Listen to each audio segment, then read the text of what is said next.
Welcome to the Catholic Life Coach Podcast. My name is Carla Fitz. I'm a certified life coach, wife, and mom of two beautiful little girls. My hope for this podcast is to offer support and empower other Catholic women to live their most authentic life. To share life coaching tools from a Catholic perspective in order to help you live a more fulfilling life filled with peace, joy, and abundance. Let's get started. Hello and welcome to this episode. I'm so excited. Today is another awesome episode with a new friend. Her name is Megan, and we are going to be talking about productivity and rest according to our cycles. It's going to be so much fun. I'm so excited to have you. Thanks, Megan, for coming. Thank you so much for having me. I'm thrilled to be here. Go ahead and introduce yourself, share everybody your name and what you do, and we'll go from Yeah. there. Yeah, my name is Megan Faller, and I am a homeschooling mom of four in Southern California. And I am the founder of the Aligned Cycle, where I work with women to help understand the hormonal rhythms, their seasonal rhythms, and how to get more of what matters done in harmony with who they are and how they're made, and also how to enjoy and benefit from more rest in their lives. And my story, just to kind of encapsulate it quickly, is that I was a fertility care practitioner. So I was teaching fertility awareness to women for years. And so I sat with lots of women, helping them understand their cycle and some reproductive health issues they were having. I dealt with a lot of infertility, and I absolutely loved that work. And it was so powerful. And so often women would say to me, why didn't I know this sooner? Right? Why am I 30 years old and learning about something I should have been taught years and years ago? And I would have made different decisions about my life, and might be at a different place in my life. And so, and you'd walk with these women as they would overcome some of these challenges and get pregnant, and it was just such a wonderful thing. But I knew I was on the brink of burnout. And that's what kind of led me to the Aligned Cycle, because I started learning about the importance of resting with the cycle. I started learning about what was happening. I knew what was happening with our hormones. I knew how to use our hormones to evaluate our health and how to evaluate, timing conception or avoiding pregnancy for a time, right? But I didn't appreciate, even really in the smallest way, how our hormones and our hormonal cycle was impacting every aspect of our life. And for me personally, it was most powerful in understanding the impact on my work and how I approached my work, and really making some shifts and some changes to be better in alignment with my hormonal rhythm in my work as I was building my business. So that's what I love to teach women how to do now, and how to understand that and work and live in that space. That's a big shift for us to make, is aligning ourselves with what works better according to our bodies. And yeah, I'm so excited to hear an overview of how things work a little bit in our bodies and timing. Yeah. We also used NFP, my husband and I, for family planning, and loved it because it taught us so much. I feel the same way. I'm like, Yeah. how did I not know this before? And of course, it's like we forget that God created us so beautifully that our bodies are meant to work in a certain way. Yeah. So yes, I want to know more. Just share a little bit of how things work in the work that you do. Yeah. So first, I'm just going to break it down in terms of the medical phases of the cycle. And then I'm going to talk a little bit more about the aligned cycle phases and why I created those, to provide a little bit more insight and detail or specificity within the cycle that I thought could be helpful to women. So there's the two phases of the cycle, right? You've got before ovulation. So your period starts up until ovulation is the follicular phase. And then you have the luteal phase that is from after ovulation through to the end of the cycle. So those are the two key medical phases. And then they each have a hormone associated with it. So that first phase is the estrogen phase. Where the egg is developing, and then you go into your window of fertility. You've got the fertile cervical mucus.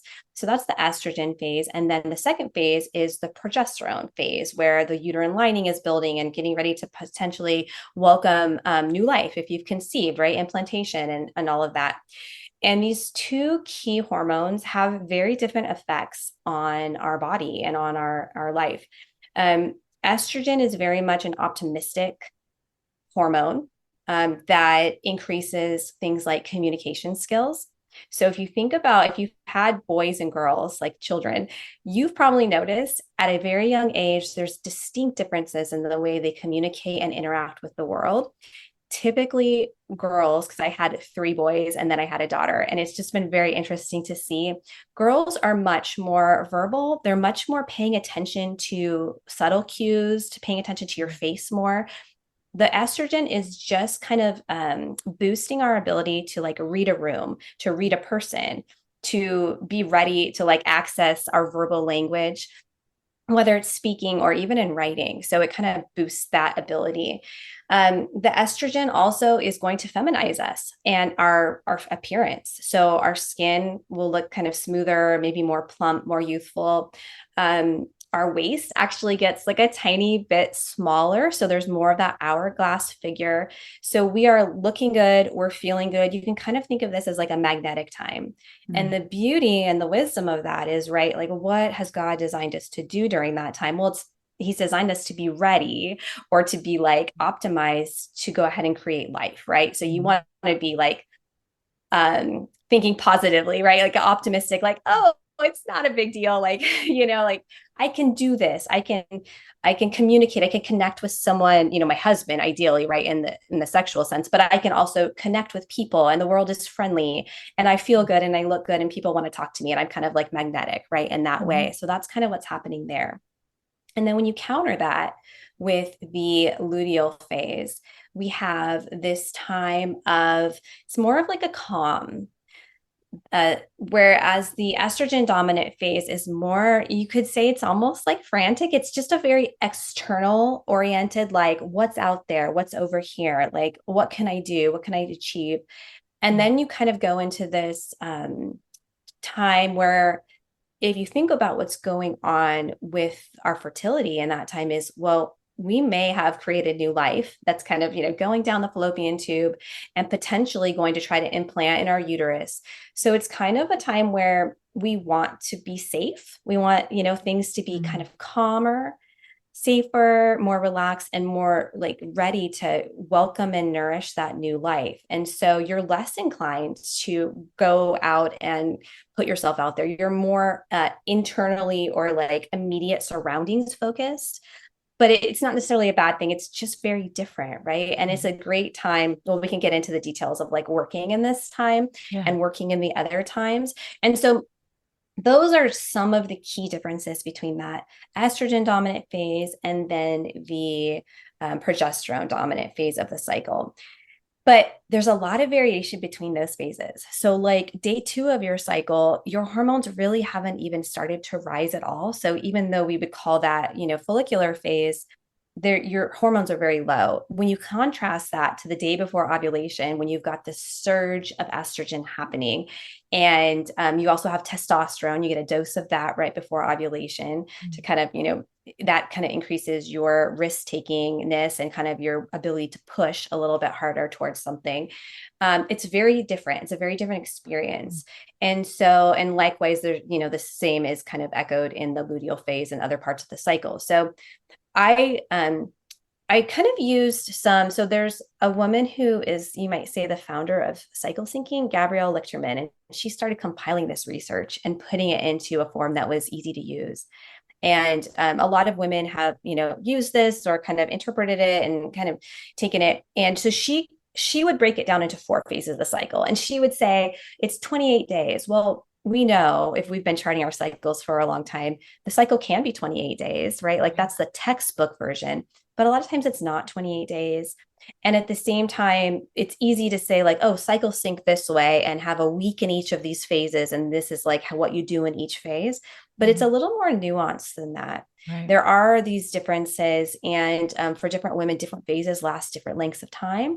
So what I did is I created the line cycle phases. And first, when I started resting during menstruation, I did just rest during my period.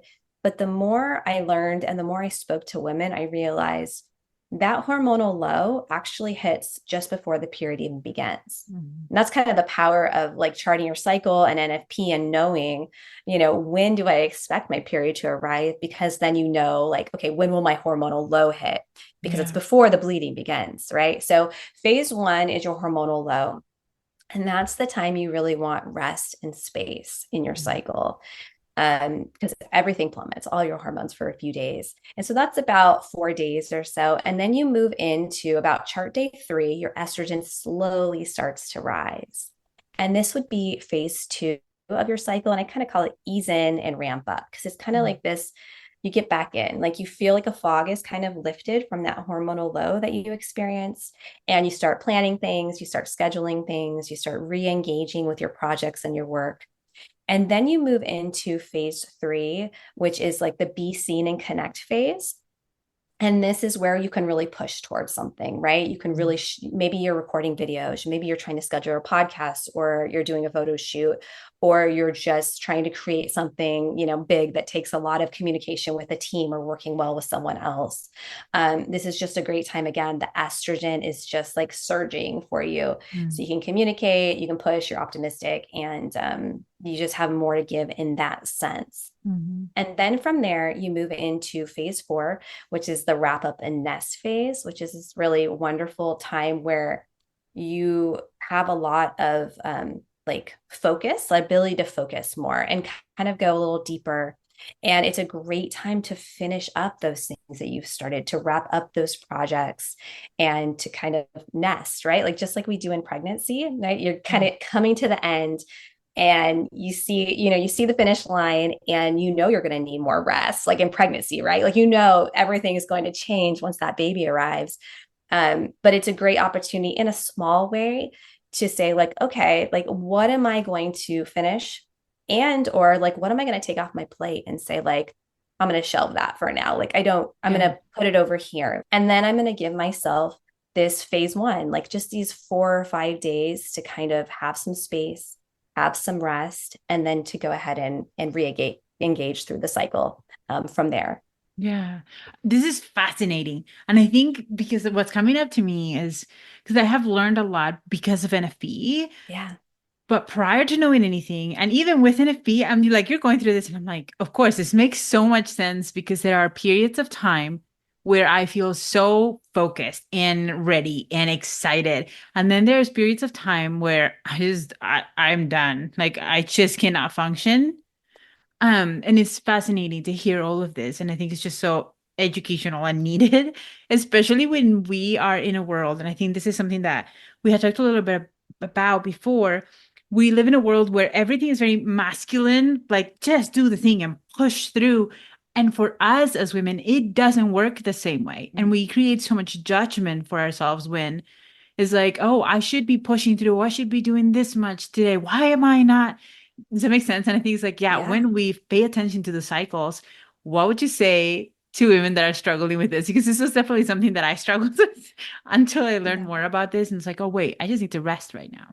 hmm And are you talking about like just resting more, or just like a masculine like Yeah, like orientation the to both? difference. Like, what is the difference Yeah. between, because I've heard people talk about masculine energy versus feminine energy. And I feel like it has to do so much with our Yeah. cycles and how we function versus how Yeah. men function. Yeah. So there's so much there. We could probably talk about this forever because there's so many layers to it. And I think in part, like part of it is we the society we live in now is it's linear. And the linearness is masculine, right? So in general, men have this relatively simple testosterone rhythm. And it's Yeah. daily, it's a daily rhythm. Their testosterone is typically higher in the morning, and then it decreases throughout the day. And it's at its lowest at night. And then, the cycle begins again. Yeah. And then you even think about like the way we relate now in our modern society to time, right? Is like Mhm. we're expected to go to school, right? We go to school and then we get a job, and they're all on these very like standardized time frame, same way every day. And Yeah. not only that, it's the same way throughout the seasons, as though Mother Nature herself, right, does not shift Yeah. throughout the year. Like there's no variation. But if you think about what it was probably like to live in a society like that didn't have a clock, right? Yeah. Society wasn't functioning on the kind of clock we function on, and they were living immersed in the natural world. There was connection there, and Yeah. I think that's part of like what we've been disconnected, and I think as a society, right? We could talk so much about how we've been disconnected Yeah. from our nature, from our design. But I think particularly as women, we have been kind of programmed through modern society to have a disconnection with our Hmm. nature. And I think that's where, you're saying we all know these things happen. We experience them Yeah. over and over again, but there's been no accommodation for them. There's been no, you can take a day off, right? Like Hmm. you can anticipate that, you're going to need to sleep more at this time and you're going to be hungrier here. It's like, no, do the same thing every day. And that results in success. And that gets you the awards and that gets you the perfect attendance, right? Like from a Yes. young age. And so it's a reconnection to those waves and to our femininity and to how God has designed us as women to be incredibly creative, Hmm. like immensely creative and immensely powerful in creating, families and cultures and supporting, our children and our husbands in the work that they do and, sharing our missions and sharing our gifts. But we've been created in a way that I think God has called us to go out and push and create, and then to be able to retreat and to need to retreat Yeah. because we need that quiet, we need that rest, we need that solitude to tune into, I think, the gifts and the support and the vision that God's trying to give us Yeah. in that time. For sure. For sure. And I think like for me, when I became a business owner, that was the time that I started seeing, wait, something is not working here because, and I was again having so much judgment for the times where I did not feel like creating, where there are times, especially for me, it's like during the day, the mornings are so much lower. And then I've noticed that like there's a period of time where like after lunch, 2 to 3:30, it's like an hour and a half where I'm like, let's go, we can do this. And it just depends on where I'm at in the cycle. And it is so beautiful because I think once we learn to accept that God created us that way for a reason, and we learn to work with that nature, it's just flows so much better than fighting against it. And I think you're absolutely right. We are fighting against our nature in so many areas of our life. Yeah. Yeah. Yeah. And we've been practicing fighting against it, right? Because it's just Yes. it's just how the culture works. It doesn't say Yeah. like, women, function differently. It says men and women function the same, they show up the Yes. same. And, even things like, morning routines, right? Like get up and do this long list of things Yeah. every morning might work really well for a man. And for a woman, it might be really hard. And you're feeling like this isn't right, but I've been told I need to do this. Yes. And then, not only are you not getting the results you want, but it could be negatively impacting your hormones, right? Spiking Hmm. your cortisol, overtaxing your adrenals. And then it's just it can be a cycle of like learning to live in alignment and, peace and rest, or it can be a cycle that's really detrimental. And I think Hmm. that's where we're trying to transition out of and kind of into. And it's a process. It's not like you learn it and you do it and it's perfect. It's really a process of learning, like, who has God created me to be? How is he calling me into this? And practicing, right? Practicing Yeah. that rest. Yeah. And I think what's coming up for me too is taking away this stereotypical what's right and what's wrong, to remember that there is no such thing. Because even among women, we're going to have a different routine. Something is going to, things are going to look different between us. But on top of that, it's like when you look around you, take away that stereotype of like, this is what I should be doing. And like for me, it's like this is what I tell my clients when it's all the time is if you have that thought of I should, it's not helpful.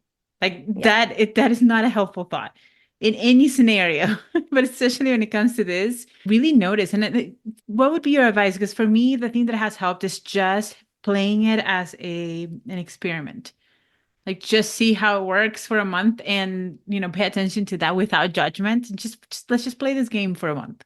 What do you Yeah. think would be? I think especially in business, right? Like we have to, as women in particular, like we have to just enjoy it. And I think that experimental mindset is 100% like helpful, and it gives us permission, right? I think part of it is permission to let go of the shoulds and to Yeah. try, right? And to try something and see what feels right. And I think I would also say for a woman who's like, I want to try this, like, just start. One of the simplest things you can do, especially if you're tracking your cycle and you know approximately when you've ovulated, right? As soon as you know when you've ovulated and you have signs that that ovulation has passed, you should, if you've been tracking your cycle, have an idea of how long your luteal phase is.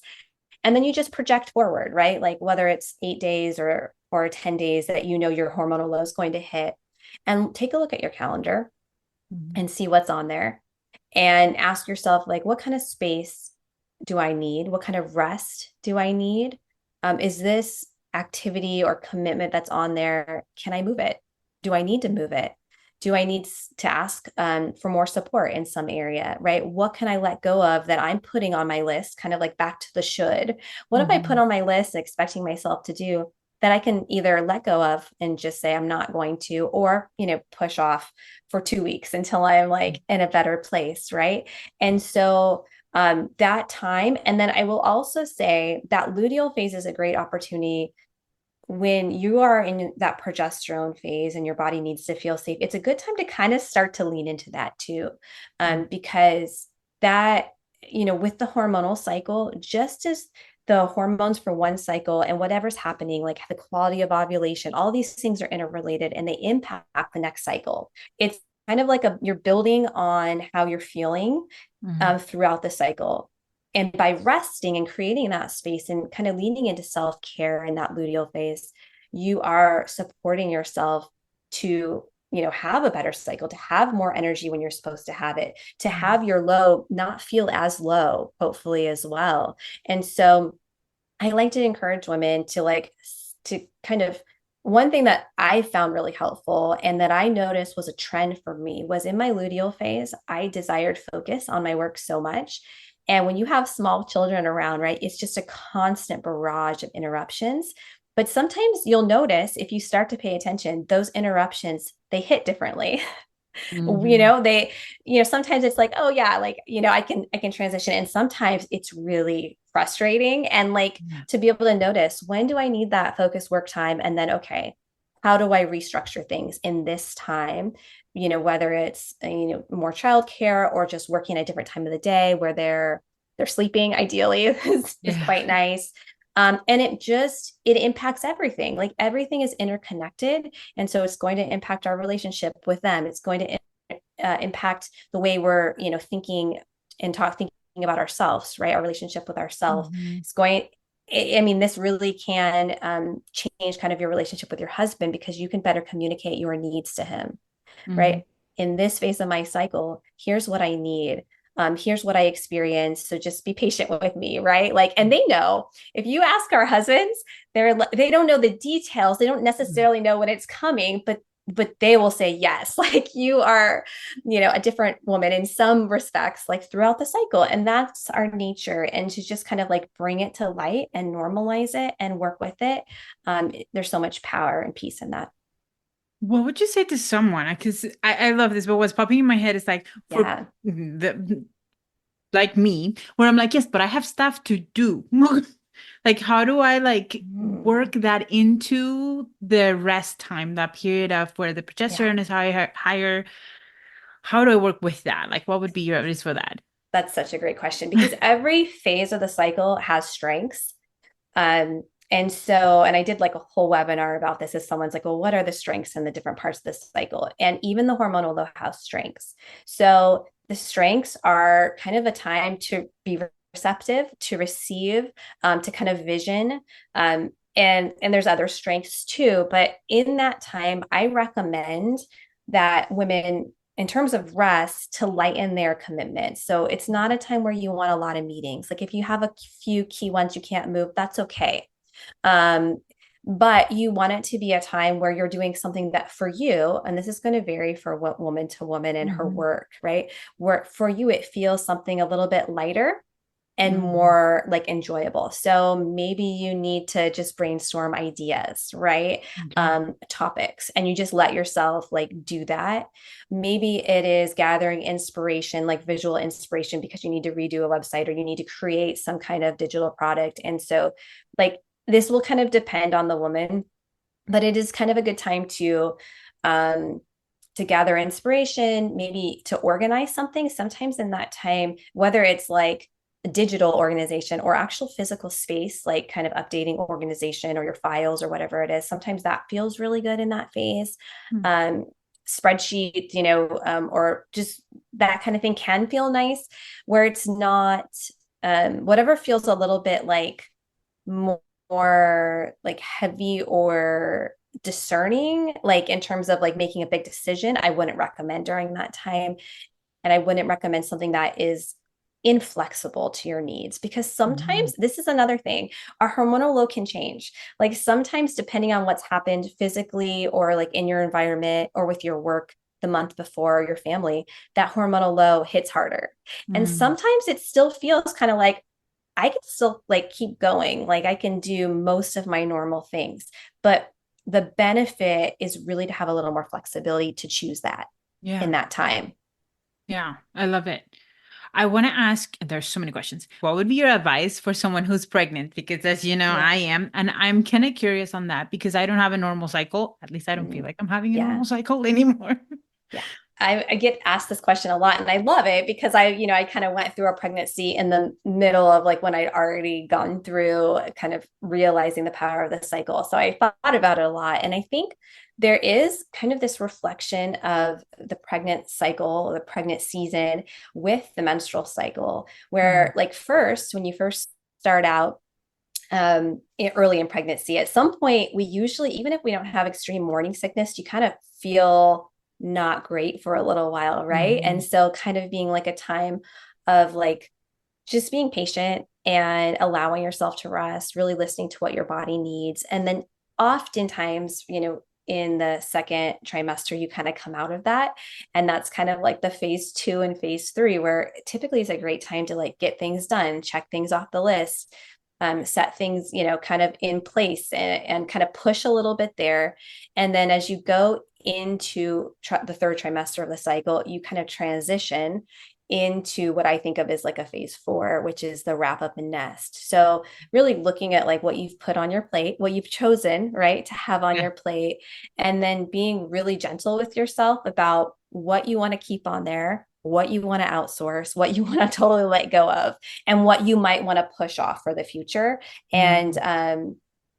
and being okay with it and saying like, this is amazing what I'm doing in this phase right now. And you know I want to spend this time with my, maybe my other children before the baby come, or with my spouse before the baby comes, or just do something for myself in this time. And being okay with that, and knowing like what's going on is what you're doing, creating a baby, growing a baby, staying, keeping yourself healthy through those final days is incredibly important. And contrasting that to whatever you have on your plate that you told yourself you have to do, and some of it you do have Yeah. to do, and you can do, but again, just a lot of space and grace to kind of begin to clear your plate and feel like some openness there to be responsive to your needs, and then to get ready for that phase one, right? And a lot of women have said like they loved postpartum, and or they've learned to treat postpartum differently, and it made such a difference for them.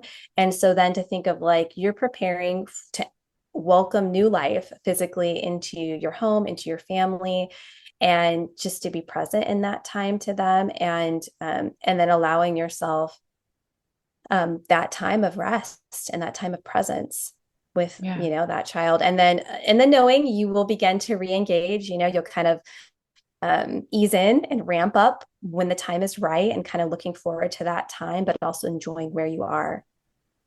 Yeah, this is beautiful. Oh my gosh. I have so many questions though, and my brain is like spinning, and I'm like, Yeah. we gotta pause and like make this not a 2 hour long thing, but it's so good. Yeah, I think we could talk Yes. for so long on so many topics and go deeper, but I think this was, yeah, Yes. probably a good solid start. Yeah, I love it. And it's so good. And I'm so grateful you came. But I wanted to also ask you, like, what is an advice that you'd want to share with listeners, how to get started, how they can implement this in your life, whatever advice that you'd want them to know? Yeah. I just, the first shift that you can make without really doing anything is just a shift in mindset. right? And acknowledging the power and the beauty of like a hormonal rhythm, right? Our female infradian rhythm of hormones that changes. It changes how we relate, how we create, how we rest, how we receive, all of those things changing, and to be okay with it, and not to expect ourselves or judge ourselves against wherever our high is and whatever those days look like, right? We're not supposed to be there every day, and every phase of the cycle has its strengths. So I think just even a mindset shift can be really helpful. And then I would begin to plan your rest, to plan a little space for yourself, because so often what happens is we don't plan that time. We think of, oh, we do everything, right?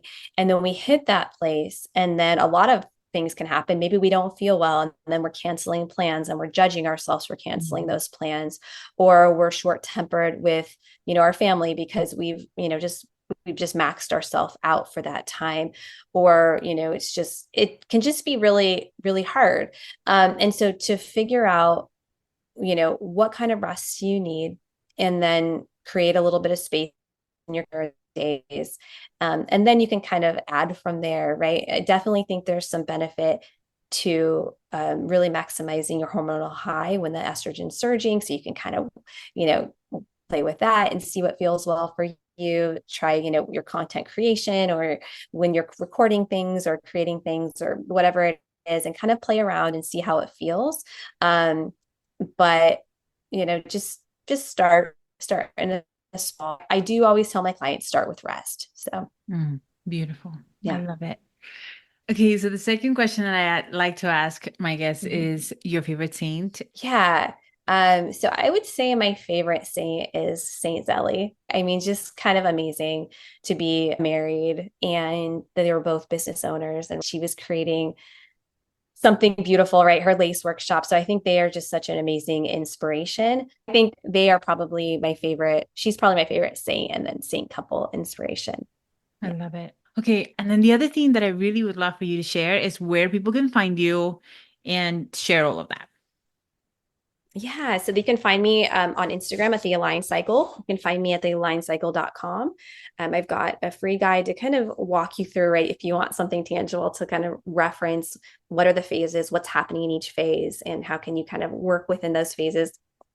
I got my work aligned guide. So that's specifically kind of geared toward online business owners or female business owners, but there's a lot of good information on there, and you can find other details and resources too on my website. Or if you get on the email list, I also have a guide that's like about your food choices and how those change through the cycle, and like movement through the cycle. And those are so important, right, to support our overall health, and ultimately they support us achieving any goal we have to kind of take care of ourselves well. And some of those things like do shift, right, quite a bit during the cycle. So it's good to know what those are. Amazing. Thank you so much, Megan, for coming on and for sharing all this beautiful information. Thank you. You're welcome. Thanks for having me. Hey, thank you so much for taking the time to be part of this community. If you are enjoying these episodes, make sure to like and subscribe to the channel so that you are notified the next time the episodes come out. Also, right now, I have some spots open to work with me one-on-one. This program will change your life. I 100% believe that without God, we can't. But without us, God won't. I will help you step into your power.